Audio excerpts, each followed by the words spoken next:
پہلی امتوں کو 2 نمازیں، ہمیں 5. پہلی امتوں کی مسجد کوئی نہیں، ہماری مسجد.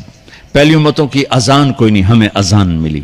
اور اذان اتنا بڑا عمل بنا دیا میرے نبی نے کہ آپ نے فرمایا کہ اذان دینے والا قیامت کے دن سب سے اونچے مقام پر کھڑا ہوگا.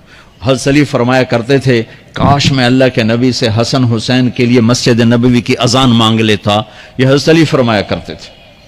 اور جنگ قادسیہ میں مؤذن زخمی ہو گیا تو اذان دینے کے شوق میں سردار آپس میں الجھ گئے، کہتا میں دوں گا، کہتا میں دوں گا. پھر قرہ اندازی ہوئی جس کا نام نکلا اس نے اذان دی. حضرت عمر فرمایا کرتے تھے اگر میں امیر المومنین نہ ہوتا، اگر میں خلیفہ وقت نہ ہوتا تو میں مسجد نبوی کا مؤذن بننا پسند کرتا. کسی کو اذان نہیں ملی، ہمیں اذان. پہلا مؤذن بلال بنا. پہلے مؤذن اللہ نے بلال کو یہ عزت عطا فرمائی. دنیا میں یہ ہے اور آخرت میں یہ ہے کہ میرے نبی نے فرمایا کہ جب جنت میں جانے کا وقت آئے گا نا تو جنت کی میرے لیے سواری لائی جائے گی. میں اس سواری پہ بیٹھوں گا تو اس کی جو وہ رسی ہوگی نا وہ ایسے نیچے گر جائے گی، یہ نیچے گرے گی. اس رسی کے یعنی اس کی جو لگام ہوتی ہے نا وہ نیچے گرنے کا مطلب ہے یہ ایسے نیچے گر گئی. اب نیچے گرنے کا مطلب ہے کہ اس کی ڈرائیونگ میرے نبی نے نہیں کرنی. کوئی آنے والا ہے، کوئی ڈرائیور آنے والا ہے جو رسی پکڑ کے چلے گا، کوئی کوچبان آنے والا ہے جو اس کو پکڑ کے چلے گا. رسی کا گرنا ایک انڈیکیشن ہے کہ کوئی نصیب والا اب آئے گا. جب آپ کی سواری کھڑی ہوگی، رسی نیچے ہے تو اب سب کی گردنیں ایسے ہوں گی، کون سب قیاس کر رہے کون. اللہ کی طرف سے اعلان ہوگا بلال کو بلایا جائے. بلال تو بلال آپ کی سواری کی لگام پکڑیں گے اور آپ نے فرمایا کہ سب سے پہلے میں جنت میں جاؤں گا اور بلال میرے ساتھ ہوگا، میری سواری کی لگام پکڑے ہو جائے گا. تو ہمیں اذان ملی، کسی امت کو اذان نہیں ملی. ہمیں 5 نمازیں ملی، کسی امت کو نمازیں نہیں. 2 نمازیں، ایک فجر کی 2 رکعت، عصر کی 2 رکعت.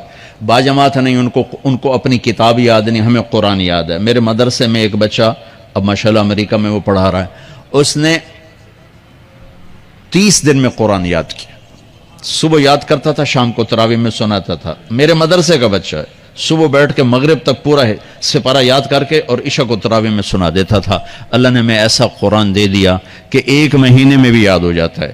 3 دن میں بھی ایک بزرگ نے یاد کیا، 3 دن میں قرآن یاد کیا. اللہ نے ہمیں قرآن کی دولت عطا فرمائی. پڑھنے کے لیے 5 نمازیں عطا فرمائی، تہجد کی نماز عطا فرمائی، اوابین کی نماز دی، اشراق کی نماز دی، چاشت کی نماز دی. نماز کے کتنے دروازے کھول دیے. اور میرے نبی کی آخری نصیحت تھی میری امت نماز نہ چھوڑنا، نماز نہ چھوڑنا، نماز نہ چھوڑنا. اور اس 14 صدی میں کوئی موقع ہے نماز چھوڑنے کا تو وہ میرے نبی کے نواسے کی کربلا کا ہے کہ جب ظلم بھی انتہا پر تھا اور مظلوم بھی اپنی آخری حدوں پر تھا اور کائنات نے نہ ایسا ظلم دیکھا، نہ ایسے مظلوم دیکھے، نہ ایسی پاکیزہ ہستیاں دیکھی، نہ ایسے درندے دیکھے. تو سورج ڈھلا، نماز کا وقت ہوا ہے تو آپ نے سبحان اللہ اپنے زہیر سے فرمایا کہ شمر سے کہو نماز پڑھنے دے.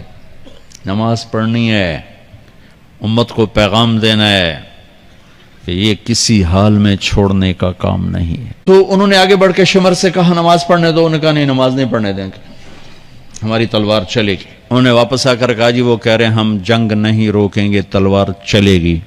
تو پھر یہ نہیں فرمایا اچھا چلو ٹھیک سر دیو. فرمایا اچھا آدھے نماز پڑھو، آدھے جنگ کرو. آدھوں نے نماز پڑھی، آدھوں نے جنگ کی. پھر انہوں نے جنگ کی اور پہلوں نے نماز پڑھی اور عصر سے پہلے سب کے سر کٹ کے نیزوں پہ چڑھ گئے. یہ وہ ہستیاں ہیں جن کو میرے نبی نے کہا میری آنکھوں کی ٹھنڈک حسن حسین، میرے جگر کے ٹکڑے، میرے جنت کے پھول.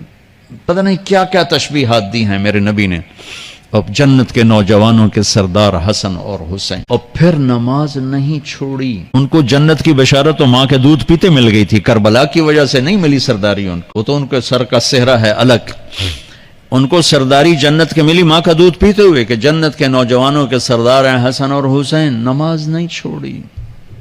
میرے عزیزو نماز نہ چھوڑ. اللہ کا شکر ہے میں آپ بچوں کو دیکھ کے مجھے اپنا کالج کا دور یاد آ رہا ہے. ہمارے دور میں ایک نعیم الدین صاحب گورنمنٹ کالج لاہور میں تبلیغ کا کام کرتے تھے اور وہ اکیلے ہی نماز پڑھتے تھے، کوئی نمازی نہیں ہوتا تھا. اور کسی لڑکے کی داڑھی نہیں تھی، کسی لڑکے سوا سے ایک نعیم الدین کی. اب ہر کالج میں جائے داڑھیوں والے بچے نظر آتے ہیں، ٹوپیوں والے بچے نظر آتے ہیں، کوئی لڑکی کے سر پہ دوپٹہ نہیں ہوتا تھا، کوئی ایجوکیشن تھی۔ اب لمز جیسی یونیورسٹی میں بھی لڑکیاں پورے برقعے میں ہوتی ہیں، حجاب میں ہوتی ہیں، نقاب میں ہوتی ہیں۔ جہاں برائی کا گراف اوپر گیا تو نیکی کا بھی اوپر گیا، جہاں برائی کا لیول اگر بڑھا ہے تو نیکی کا لیول بھی بڑا ہے۔ اتنا بڑا میری نسل کا مجمع اللہ کی بات سن رہا ہے، یہ اس دور میں کوئی تصور نہیں کر سکتا تھا۔